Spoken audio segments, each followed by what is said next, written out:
O corpo humano, os seres vivos, eles têm capacidade de adaptação muito grande, que isso foi fundamental para a sobrevivência das espécies. Então, essa capacidade de adaptação a modificações ambientais é que o Maturana e o Varela definiram o acoplamento estrutural. Quer dizer, uma modificação na estrutura do ambiente pode desencadear uma modificação na estrutura do sistema. E essa é a forma com que os organismos são construídos para garantir a própria sobrevivência. E isso se chama também adaptação do mais capaz. Quer dizer, o que a seleção natural mostra é que a luta pela sobrevivência não é uma luta necessariamente física, mas a seleção natural mostra aqueles seres que são mais capazes, eles tendem a sobreviver em comparação com aqueles menos capazes, né? E só que esses conceitos eles não se limitam a aplicações a sistemas orgânicos, ao mundo animal e vegetal. Eles podem ser aplicados a qualquer tipo de sistema também, empresas ou qualquer organismo, seja ele físico, orgânico ou não. Essa é uma ilustração do processo de lançamento de um satélite. Tem o veículo que lança, até com que se coloque esse satélite em uma órbita adequada, seja ela geoestacionária ou não. A geoestacionária ela fica sempre apontando para um determinado lugar da Terra, e ela gira de acordo com o giro da Terra. Mas pode ser, como a própria nave espacial, que hoje tem os astronautas, eles não têm ela não é geoestacionária, essa órbita da nave que contém esses astronautas. Ela faz um giro, não sei quantas, 2 horas, eu acho que ela faz um giro completo na Terra, não me lembro bem direito. De qualquer maneira, ele mostra, esse processo de lançamento, mostra essa sequência de estados, o que significa que é o exemplo de processo. Portanto, é a sequência de estados desse lançamento. E essa transição de estados, ela pode ocorrer de forma discreta ou pode ocorrer de forma contínua. De forma contínua, o exemplo é o lançamento, porque ele vai crescendo. Quando eu estou enchendo a água, por exemplo, naquele tanque de água, eu estou enchendo, essa transição se dá de forma contínua.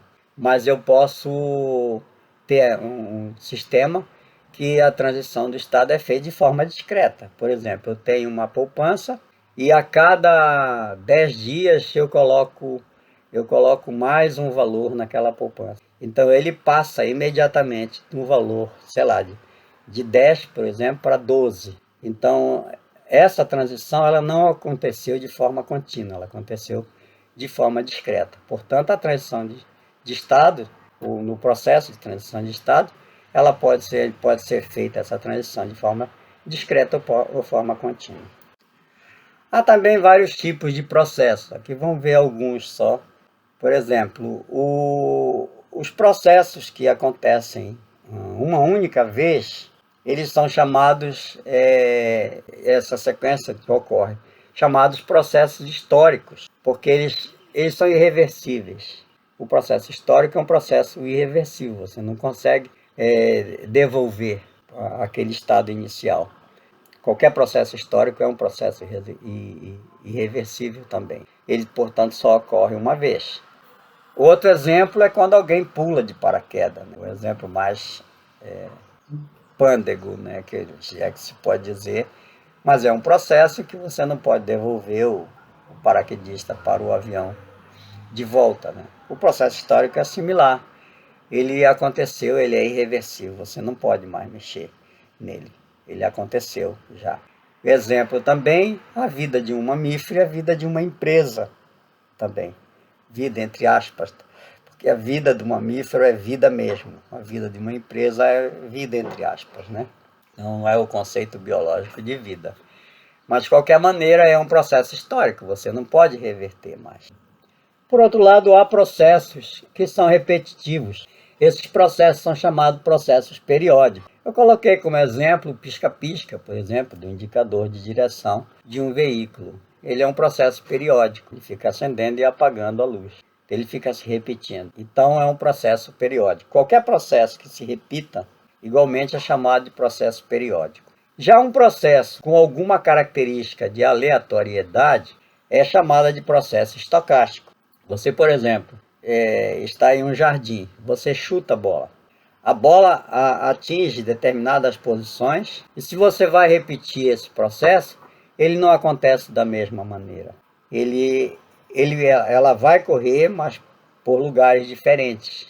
Dificilmente ela vai conseguir exatamente todos aqueles estados intermediários. Então, esse tipo de processo é chamado processo estocástico, ou processo aleatório, ou processo de estatística. Eles quase nunca se repetem. A repetição é quase nula ou nula, praticamente é nula. Se você faz um projeto, por exemplo, de um passeio de jardim, numa praça, por exemplo, o que é que os especialistas em projeto de jardins, eles reclamam, eles gostariam que fizesse. Ele deixa a praça sem fazer as calçadas e faz com que as pessoas andem. Planta grama, por exemplo, e deixa as pessoas andarem por cima da grama.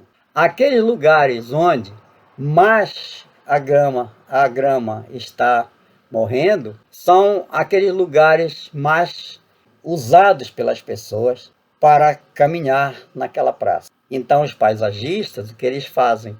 Aqueles que não foram pisoteados, eles cobrem, deixam e desenham jardins, e aqueles que foram pisoteados, eles fazem a avenida para que as pessoas passem. Ao invés dele achar que tem que fazer o projeto antes, né? E depois as pessoas acabam, por encurtar caminho, acabam pisando na grama que ele esperava que não fosse pisada. Como exemplo de um sistema mais complexo, tem aqui um sistema empresa, uma empresa típica. Né? Aqui nessa figura está sendo representado a empresa com o seu ambiente. E essa empresa, ela é fechada, claro, ela não é um sistema fechado, é um sistema aberto, porque ela precisa trocar de informação e energia com o ambiente, não é? É um sistema aberto. Mas você define claramente o que é sistema e o que é ambiente. Portanto, você estabelece o limite entre os dois, a fronteira entre os dois. No seu ambiente, você tem a estrutura do ambiente, possui governos, fornecedores, grupos de padronização, consumidores, competidores, mídia, os funcionários, sindicato, instituição financeira, o público de um modo geral e etc. Tudo isso pertence ao ambiente, e esse ambiente contém, logicamente, em função disso, forças tecnológicas, sociais, econômicas, políticas, legais, ecológicas e etc. No sistema, o sistema ele possui o seu próprio mecanismo de controle, porque é definido um valor desejado para a sua saída, para os resultados que você quer, e também de que maneira você vai atuar nos processos dentro desse sistema, para que aqueles resultados desejados aconteçam. Isso é um exemplo de um sistema um pouco mais complexo, mas que retrata ou reflete tudo aquilo que foi estudado aqui. Aqui abre-se uma janelazinha para falar do que é considerado essa palavra chamada stakeholders, que são as partes que interessadas no impacto do funcionamento de qualquer tipo de empresa ou organização. E eles incluem todas essas entidades aí, os empregados, mercado, sociedade, mídia, imprensa, etc. E tudo isso faz parte dos stakeholders, aquelas partes que são interessadas no funcionamento dessa empresa. Aqui é só o retorno da mesma figura anterior, já com que se sabe o que se chama de stakeholder. Tudo isso e são bem importantes, né? Com relação ao público em geral, tem uma coisa interessante. É importante a imagem pública de qualquer organização, de qualquer empresa, claro que é importante.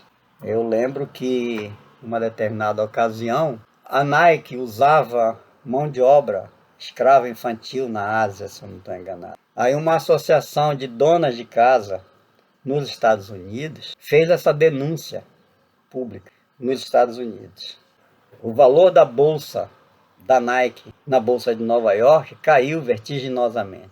E num instante de tempo razoável, a Nike simplesmente acabou com esse trabalho infantil, trabalho escravo infantil, em função dessa atuação do público. Quer dizer, a imagem da Nike estava sendo detonada e, em função disso, eles tiveram que modificar-se internamente para que essa imagem voltasse a ter o valor da bolsa que achavam que mereciam.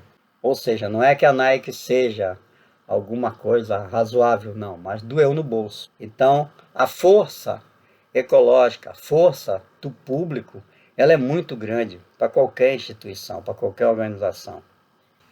A empresa, como qualquer sistema, ela está inserida num determinado ambiente, portanto, existe uma fronteira entre ela e o ambiente, e isso sob o ponto de vista de um observador. E o observador, que foi o conceito que determinou o acoplamento estrutural entre o sistema e o ambiente, que foi introduzido por Maturana e Varela no livro A Árvore do Conhecimento.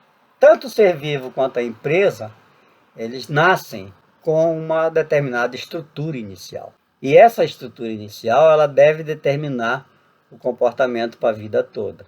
No caso do ser vivo, é difícil você modificar essa estrutura. E essa estrutura, ela vai condicionar ou vai delimitar as mudanças estruturais durante a vida.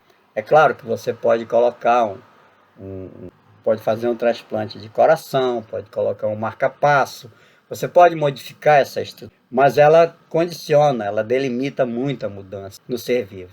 Já na empresa, não há, em princípio, limite para essas mudanças estruturais, porque elas podem ser modificadas. É que tanto a empresa quanto qualquer ser vivo, eles estão inseridos num determinado ambiente. E esse ambiente no qual tanto o ser vivo quanto uma empresa ou qualquer organização está inserido, esse ambiente também tem estrutura própria. E essa estrutura própria também pode delimitar o comportamento de ambiente ou a modificação da estrutura do sistema dentro desse ambiente. Claro que a empresa, o ambiente tem a estrutura própria, e também essa estrutura ela é diferente da estrutura do ser vivo ou da empresa. Mas se a estrutura do ambiente dificultar, pode ser que o ser vivo e a empresa não consigam, entre aspas, sobreviver, porque o ser vivo consegue sobreviver, a empresa sobreviver é uma força de expressão também. Mas, operacionalmente, essa estrutura do ambiente, ela é diferente da estrutura do ser vivo ou mesmo da estrutura da empresa. Para concluir, também as mudanças na estrutura do ambiente pode desencadear mudança na estrutura do sistema, tanto para o ser vivo quanto para a empresa. Mas essas mudanças que são desencadeadas no sistema pela modificação da estrutura do ambiente, essa modificação ela não determina, o ambiente não determina o tipo de modificação estrutural que tanto a empresa quanto o ser vivo tem que sofrer.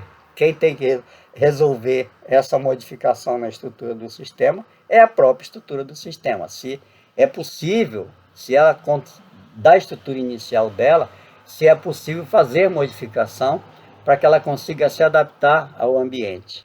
Então, que ela vai depender da estrutura própria do sistema.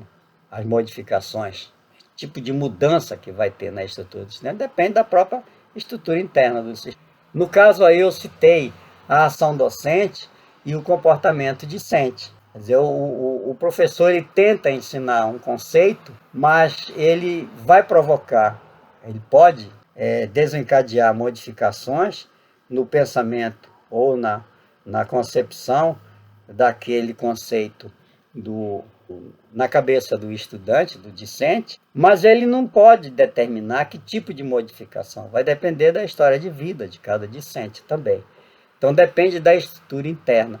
ele pode compreender mais rapidamente ou menos rapidamente, depende de contexto e etc. Né? E essa adaptação a mudanças ambientais, elas são uma necessidade, caso contrário, você não pode, a empresa, tanto a empresa quanto o ser vivo, não pode sobreviver dependendo do tipo de mudança ambiental que pode forçar essa adaptação. Algumas modificações na estrutura do ambiente podem desencadear modificação na estrutura do sistema que permite a sua adaptação. Se não permitir, ela simplesmente entra em colapso.